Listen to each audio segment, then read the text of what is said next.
বিসমিল্লাহির রহমানির রহিম। ভাই ও বোনেরা, যে যেখান থেকে আমাকে দেখছেন এবং শুনছেন, আপনাদের সবাইকে আমার সালাম, আসসালামু আলাইকুম। আশা করি আপনারা ভালো আছেন, আমিও ভালো আছি। UK property gossip by Tasmina YouTube চ্যানেলের পক্ষ থেকে জানাই শুভেচ্ছা। এখন আপনাদের সাথে চরমোনাই হুজুরকে নিয়ে সামান্য কিছু কথা বলতে চাচ্ছি। ভাই বোনেরা, আপনারা জানেন যে ইসলামী আন্দোলন নামে একটি রাজনৈতিক দল আছে এবং সেই রাজনৈতিক দলের নেতা হচ্ছেন আমির মুফতি সৈয়দ মোহাম্মদ রেজাউল করিম। সম্প্রতি লক্ষ্য করা যাচ্ছে এই ইসলামী আন্দোলন নামক যে রাজনৈতিক দল আছে, এই দলের যিনি নেতা, এই যে কর্ণধার যিনি রেজাউল করিম, তিনি বাংলাদেশের বিভিন্ন জায়গায় বিভিন্ন সময়ে তিনি তার রাজনৈতিক দলের পক্ষ থেকে যাচ্ছেন, বক্তব্য রাখছেন, কিন্তু তার বক্তব্য শুরু করেন বিএনপির বদনাম দিয়ে, মাঝখানেও বিএনপি, আবার বক্তব্য যে শেষ করেন সেখানেও তিনি বিএনপিকে দিয়ে শেষ করেন। তো এখন কথা হলো, চরমোনাইয়ের হুজুর জনাব রেজাউল করিম সাহেব, আপনার রাজনৈতিক দলেরও নাম দিয়েছেন ইসলামী আন্দোলন। আপনার নিশ্চয়ই ইসলামিক জ্ঞান আছে, ইসলামের সাথে আপনার ভালো সম্পৃক্ততা আছে, সংযোগ আছে।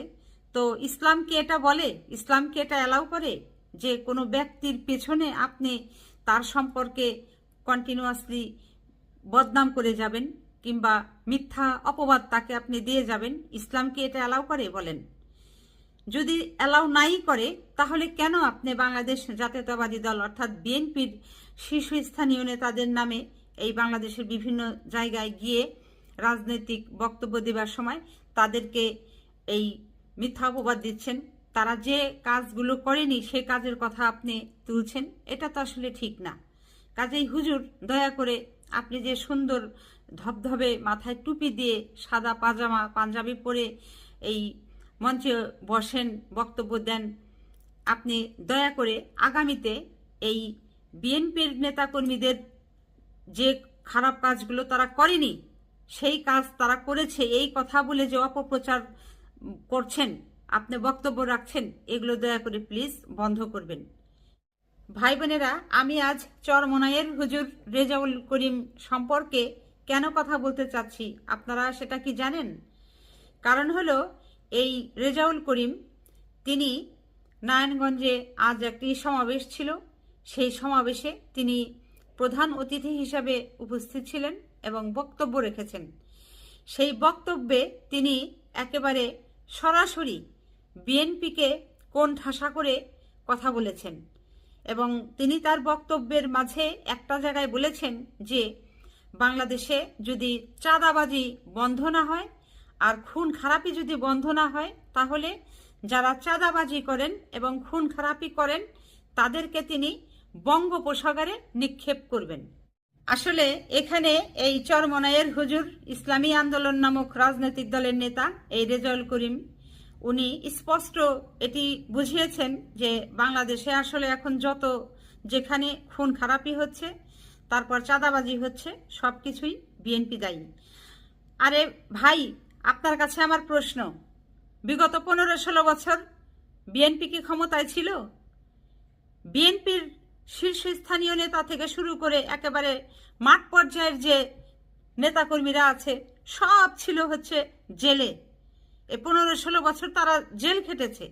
তারা কখন হত্যা করবে, তারা কখন চাঁদাবাজি করবে, এগুলোর তো প্রশ্নই ওঠে না।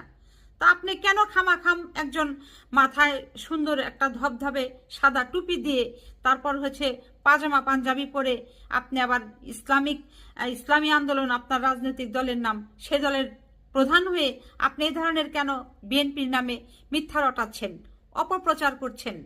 ইসলাম কি এগুলো অ্যালাউ করে যে কারো অগোচরে কারো পেছনে তার নামে বদনাম করা, তার নামে কুৎসা রটনা করা? এটা কি ইসলাম বলে? না, এটা তো ইসলাম বলে না। যদি ইসলাম নাই বলে থাকে, তাহলে রেজাউল করিম আপনি কেন এই কাজটা করছেন? কাজেই প্লিজ আজ থেকে আগামীতে আর বিএনপির নেতাকর্মীদের সম্পর্কে কোনো মিথ্যা, অসত্য, কুৎসা আপনি প্লিজ রটনা করবেন না, প্রকাশ করবেন না, বলাবলি করবেন না। আর এটি করলে যেটি হবে যে দেশে সকল রাজনৈতিক নেতাদের ভেতরে সকলের সাথে সকলের একটা ভালো সুসম্পর্ক থাকবে, ঐক্য থাকবে। আর এই সমস্ত কথাবার্তা বললে, মিথ্যা কুৎসা রটালে এগুলো হবে ফেতনার মতো। আর আপনি নিজেও তো ভালো জানেন যে ফেতনা হচ্ছে হত্যার চাইতেও জঘন্য। কাজে আপনি জেনে শুনে কেন এই জঘন্য কাজে লিপ্ত হবেন? এখানে আরও একটি বিষয় ভাই বোনেরা আপনারা লক্ষ্য করেন, সেটা হলো যে এই রেজাউল করিম তিনি তার বক্তব্যে কি বলেছেন, যে যারা এরকম হত্যাকাণ্ডের সাথে জড়িত থাকবে, তারপর চাঁদাবাজি করবে, তাদেরকে তিনি বঙ্গোপসাগরে ফেলে দিতে চেয়েছেন। এটিও তো আসলে যদি একদিক থেকে চিন্তা করেন, এটি কিন্তু তিনি একটি অন্যায় কথা বলেছেন।